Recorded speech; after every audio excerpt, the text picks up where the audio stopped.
Every street in Umoja had that one neighbor who knew too much. And for them, it was Mama Beatrice. She lived in the yellow house at the corner, the one with lace curtains that never closed all the way. From behind those curtains, she watched everyone who came home late, who argued outside, who smiled too long at someone else's husband. By noon, her whispers spread faster than the wind. People feared her tongue, but still greeted her politely. What no one knew was that Mama Beatrice's own secret was worse than any she'd ever told, and it was about to come out. Mama Beatrice stood by her window with a cup of tea that had already gone cold. Across the street, young Millicent was hanging clothes, her baby on her hip, talking to the neighbor's son. Beatrice squinted, her lips curling. Too friendly, she thought. Within an hour, she'd call her friend at the market to mention what she saw. Her life revolved around these moments, watching, noting, reporting. To her, this wasn't gossip, it was order. She saw herself as the town's eyes, the one who noticed what others ignored, even if her truth often came twisted by her own pride. At the market, Mama Beatrice's presence was enough to quiet conversations. People respected her, or rather, feared what she might say next. She smiled warmly, pretending kindness, while sliding bits of gossip into every chat. A woman buying tomatoes became a tale of hidden debt. A man arguing with his wife turned into rumors of cheating. She didn't mean harm, she told herself. But truthfully, she enjoyed the power. The way people leaned in when she whispered made her feel important. It was her way of staying relevant in a world that was slowly forgetting her. Beatrice's small notebook sat open on her kitchen table, filled with dates, times, and half-truths. She called it her record book, though no one else knew it existed. Each entry was proof of her attention, proof that she mattered. Her son Daniel once told her to let people live their lives, but she laughed it off. "If I don't care," she said, "who will?" Now, as she flipped through those pages, she didn't see gossip. She saw stories, entertainment, and control. A world shaped by her words. It made her feel alive in a life that had long gone quiet. That Sunday, Beatrice dressed early for church, wearing her best floral dress and wide-brimmed hat. She sat near the front, scanning the crowd like a reporter waiting for news. When Mrs. Neighbour arrived with a young man beside her, Beatrice's heart fluttered with curiosity. A widow, barely 2 years since her husband's death, now smiling like a schoolgirl. Beatrice whispered to the woman next to her, and by the time the sermon ended, half the congregation was glancing toward Mrs. Neighbour. Beatrice smiled, feeling satisfied. She thought of it as keeping decency alive. But really, she enjoyed watching others squirm. After church, Beatrice walked home slowly, stopping to greet everyone. Each greeting was an opportunity, a chance to slip another rumor into conversation. "Did you see who Mrs. Neighbour brought today?" she said, with a knowing grin. Laughter followed, the kind that sounded harmless but stung later. By the end of the day, the young man was said to be living with her, a complete lie. Beatrice felt no guilt. She told herself she was protecting the community's morals. But deep down, she knew she just liked having something others didn't, knowledge, even if it was false. Days turned into weeks, and Mrs. Neighbour stopped showing up at the market. Her cheerful voice disappeared from the street. Beatrice noticed, but told herself it wasn't her fault. Still, she couldn't help peeking through the window every morning, half hoping to see her again. The silence from that house made her restless. Gossip wasn't as fun without a reaction. She needed a new target, a new story to spread. Without it, the world felt too quiet, too still. So she turned her attention to whoever made the next mistake, ready to fill the gap with her words. That next target came easily. A teenage boy accused of stealing sugar from the shop. Beatrice didn't see it happen, but that didn't matter. She saw him walk fast past her gate, and decided that was enough. By evening, the entire neighborhood was whispering. The boy's mother came to Beatrice crying, begging her to tell people the truth. But Beatrice shrugged. "I only said what I saw." That night, the sound of the mother's sobs reached her house. She turned up her radio to block it out, telling herself she had done nothing wrong. Beatrice's reputation grew even stronger. People still greeted her, but not with warmth, with fear. No one dared cross her. Even the pastor's wife avoided her gaze during Sunday service, but Beatrice mistook that fear for respect. She held her head high, proud that her name carried weight. In her mind, she was the protector of order, the one who kept people accountable. But behind closed doors, even her own relatives were tired of her behavior. Her niece stopped visiting, her friends grew distant, yet Beatrice didn't notice. To her, distance was proof of her power. One morning, Beatrice woke to the sound of paper sliding under her front door. She picked it up, expecting another church flyer. Instead, it was a note written in shaky handwriting. "You're next." No name, no signature. Her heart skipped, but she quickly laughed it off. "Jealous people," she muttered. She tore the note in half and tossed it in the bin. Still, the words echoed in her mind throughout the day. For the first time in years, she closed her curtains tightly, afraid someone might be watching her, the way she always watched others. That evening, she went to visit Mama Ruth, her oldest friend in the neighborhood. Ruth was gentle, kind, and one of the few people who still invited Beatrice for tea. They sat on the porch, sharing biscuits, talking about old times. Ruth asked softly if Beatrice ever felt lonely. "Me? Never," Beatrice said quickly. "I have everyone." Ruth only smiled sadly. As the sun set, Beatrice noticed Ruth looked weaker, her hands trembling slightly. She promised to visit again soon but didn't. The next morning, Ruth was gone. "A heart attack," they said. Beatrice stood frozen when she heard the news. The whole of Umoja mourned Mama Ruth. The woman had been kind to everyone, always giving, never judging. Beatrice attended the prayer meetings, sitting in the front row with her head bowed. But her thoughts weren't of grief. They were of reputation. She wanted people to see her as Ruth's closest friend, the one who cared most. She offered to help organize the funeral, taking charge of everything. People hesitated, but didn't argue. Even in death, Ruth's name became a story for Beatrice to control, one more chance to remind everyone of her importance. While helping sort through Ruth's belongings, Beatrice found a small box labeled Memories. Inside was a jar of imported honey, half empty. She smiled, remembering how Ruth loved to mix it with tea. Under the jar lay an old bus ticket from 1999, faded and torn. Something about that year made Beatrice's stomach tighten.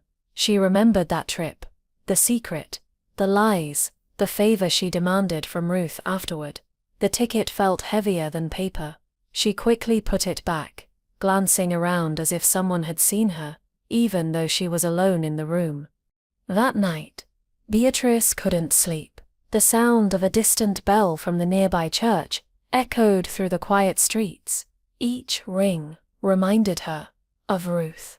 She tossed in bed thinking of all the things Ruth knew, the stories she'd helped hide, the people she'd protected from Beatrice's sharp tongue. "It's just guilt," she whispered, trying to push the thought away, but it clung to her, like the humid night air. For the first time, she wondered if her stories had ever truly helped anyone.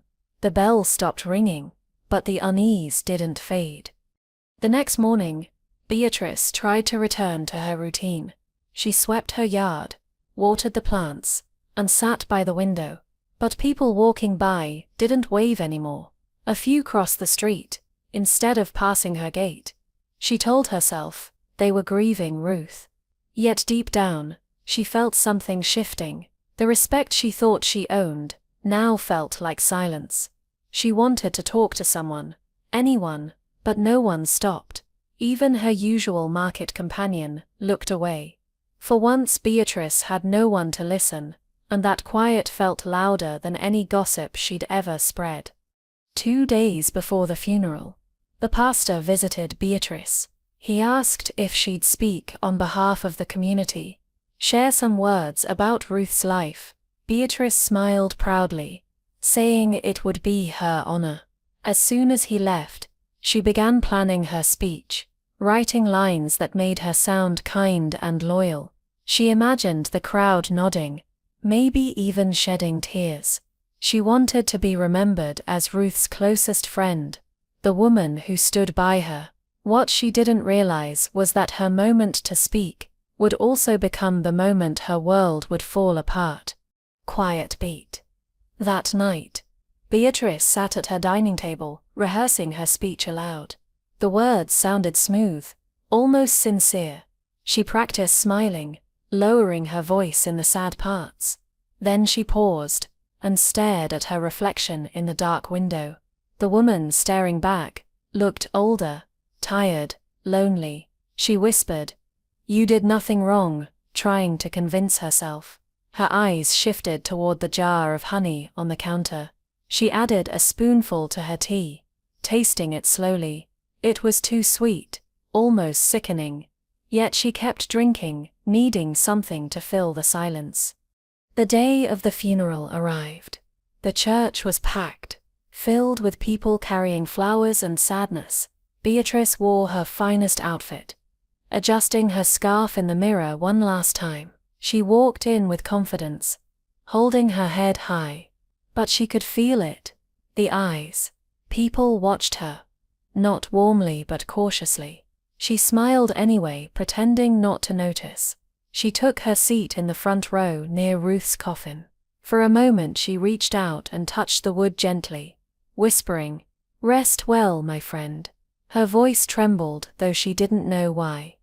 As the choir sang, Beatrice glanced around. She saw Ruth's daughter Esther, sitting quietly near the aisle, holding a sealed envelope in her lap. The girl looked calm, but her eyes were cold. Beatrice remembered how close Ruth had been to her daughter, closer than Beatrice ever was to her own. When it was time, the pastor called Beatrice up to speak. She smiled, walking slowly to the front, hands clasped like a saint. The crowd hushed. For once, she had everyone's full attention, exactly the thing she'd always wanted. Beatrice began her speech softly, thanking everyone for coming. She spoke of Ruth's kindness, her laughter, her generosity. Her voice wavered just enough to sound emotional. People nodded, wiping tears. For a few minutes, everything went perfectly. But as she continued, she started adding small details about how Ruth sometimes struggled, how she needed guidance. She made it sound like Ruth's strength came from Beatrice's friendship. It wasn't cruel, just calculated. She wanted people to remember her as the wise one, the pillar behind Ruth's peace. She didn't notice Esther standing up behind her. Quiet beat. Esther walked to the front slowly, her shoes quiet against the tiled floor. Beatrice stopped mid-sentence, confused. The girl didn't look angry, just determined.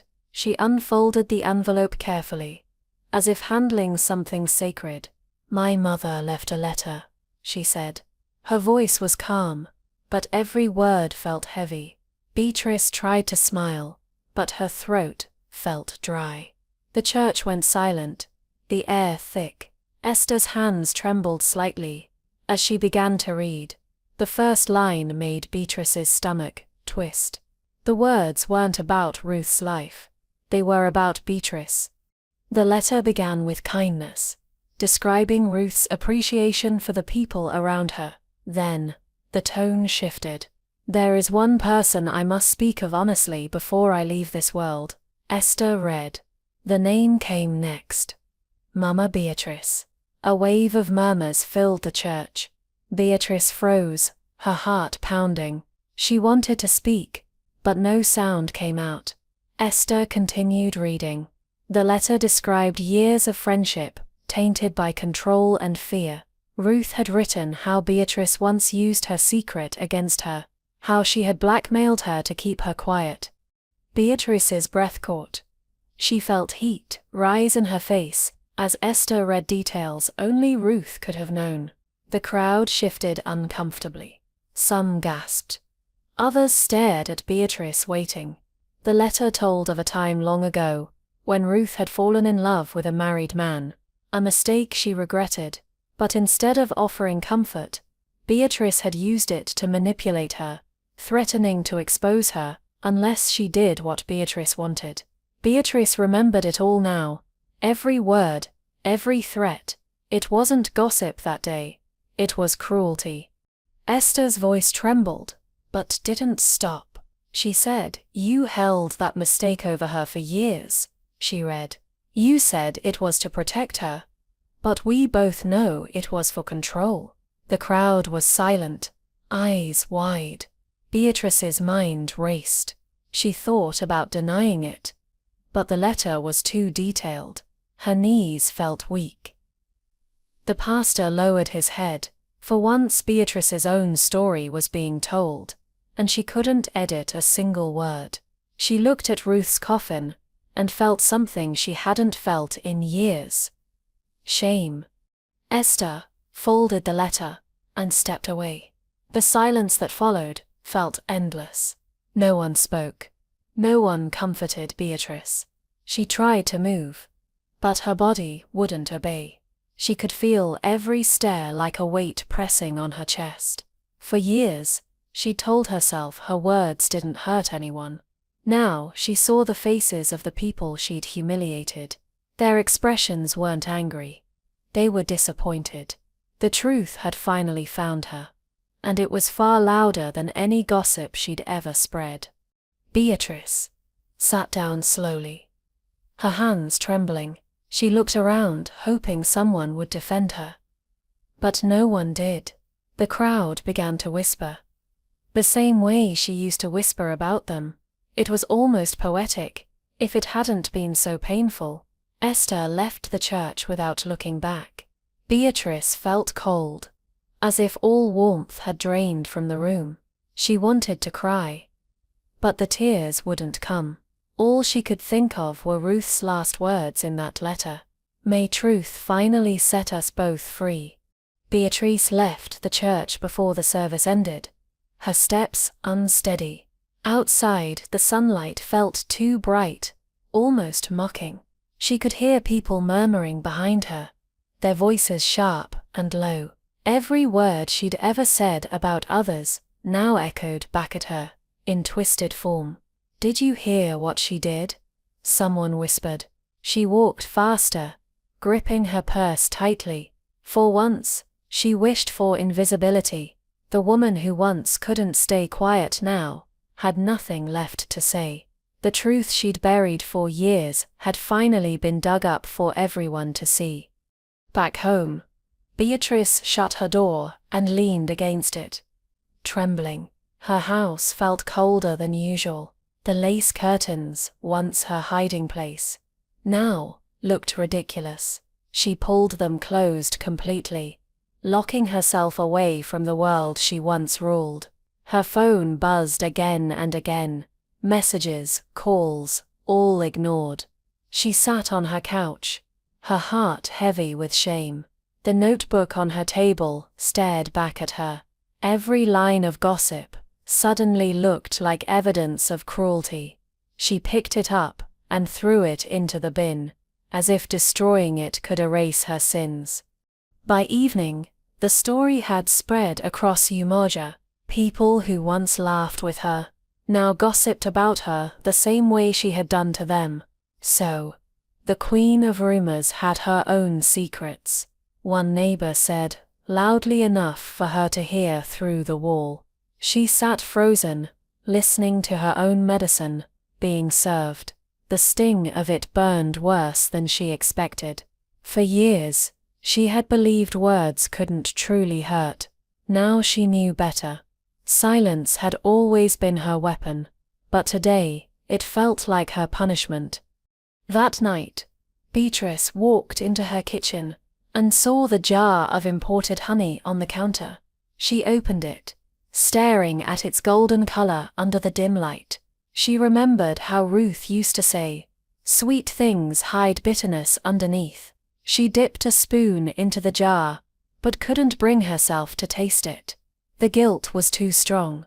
Her phone buzzed again, a message from her son, Daniel. "Is it true?" it said. She stared at the screen, her hands shaking, and quietly turned the phone face down. She wasn't ready to face him either. Quiet beat. The next morning, Beatrice sat by her window without opening the curtains. The neighborhood sounded different now, distant, alive without her. She watched shadows move past her gate, but didn't peek. Her tea had gone cold again. She thought of Ruth, of the years they shared, of the laughter that used to fill her porch. She realized how long it had been since she'd laughed without hurting someone else. Her eyes filled with tears, but not for herself, for everything she'd destroyed, just to feel powerful. The truth finally made her feel small. Her phone rang again, this time from the pastor. He spoke gently, but firmly. The church committee had decided she should step down from organizing community events. Beatrice agreed quietly. She didn't argue or cry. She just said, "I understand." When the call ended, she looked around her living room. The polished furniture, framed photos, spotless shelves. It all looked empty now.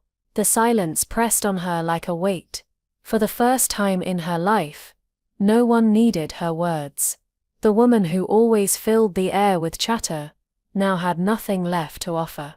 Outside, children played in the street, laughing freely.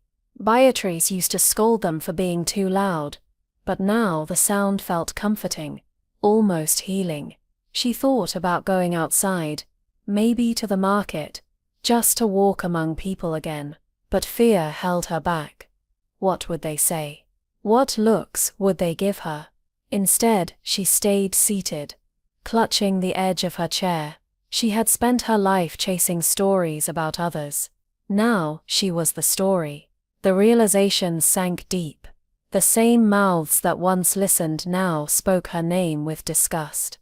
Later that afternoon, a soft knock came at her door. When she opened it, there was no one, only a folded piece of paper left on the mat. She picked it up carefully. Inside, written in the same shaky handwriting as before, were the words, "Now, you know how it feels." She froze, her breath catching. Maybe Ruth had planned this, or maybe someone else was teaching her a lesson. Either way, it was true. For years, she had caused others pain without consequence. Now, she finally felt every ounce of what she had given. Beatrice walked back inside and sat in the dim kitchen. The letter lay open beside her, next to the untouched honey jar. She couldn't shake the thought that Ruth had known this would happen, that her final act was not revenge, but truth. The air felt heavy, almost sacred. Beatrice whispered softly, "I'm sorry," though there was no one to hear it. The apology hung in the air, unanswered. She realized too late that forgiveness doesn't always come from others. Sometimes it never comes at all. And yet, it was the only thing she could offer. For the next few days, Beatrice avoided everyone. She stopped going to the market and stayed inside, cleaning, cooking, trying to distract herself. But every sound from outside, footsteps, laughter, conversations, reminded her of her own past. She used to control these streets with her words. Now, They moved on without her. The gossip had already shifted to someone else. Her downfall was yesterday's news. But the emptiness inside her didn't fade. It grew. She realized the town might forget her, but she would never forget what she had done. If you've ever seen someone's lies finally come back to haunt them, you'll want to know how Mama Beatrice's story truly ends. Stay tuned till the final moments. One night, Beatrice couldn't sleep. The moonlight spilled through the curtains she forgot to close. She sat up, listening to the quiet hum of the neighborhood. Then she heard it, the sound of a distant bell. It was the same tone that had echoed the night before Ruth's funeral. For a moment, she thought she imagined it. But as it rang again, she felt something shift inside her. Not fear this time, but understanding. The bell wasn't a warning anymore. It was a reminder, no matter how far gossip travels, truth always finds its way home. The next morning, she walked to the church. The streets felt longer than usual. Her legs heavy with exhaustion. People noticed her, but no one greeted her. She didn't mind. Inside the church, the air was still and cool.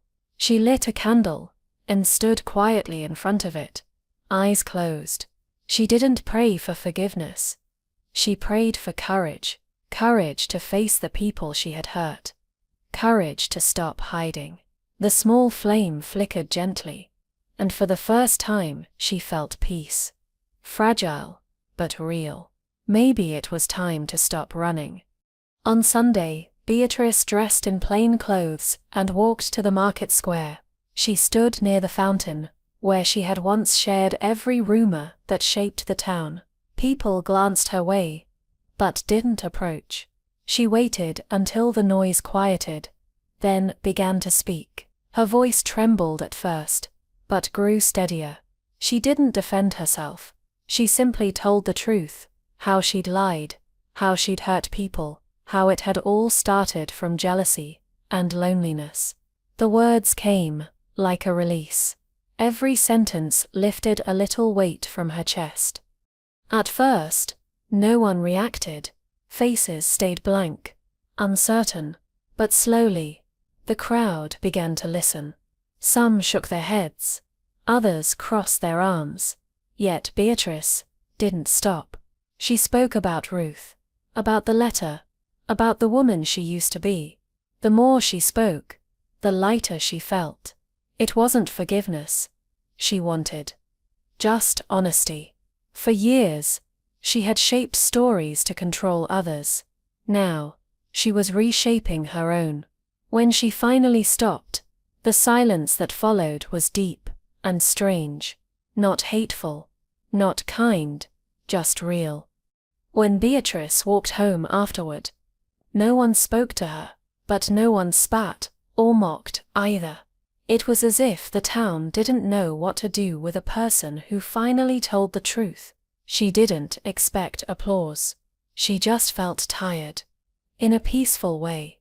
As she reached her house, she looked at her old lace curtains and laughed softly. They had been her shield, her stage, her weapon. Now they only looked silly. Pieces of fabric between her and the world she'd spent years watching but never joining. In the following days, life in Umoja returned to normal. Beatrice began helping at the church kitchen, quietly, washing dishes in the back. She spoke little, kept her head down, and worked hard. The same people who once feared her now passed by without greeting. She didn't mind.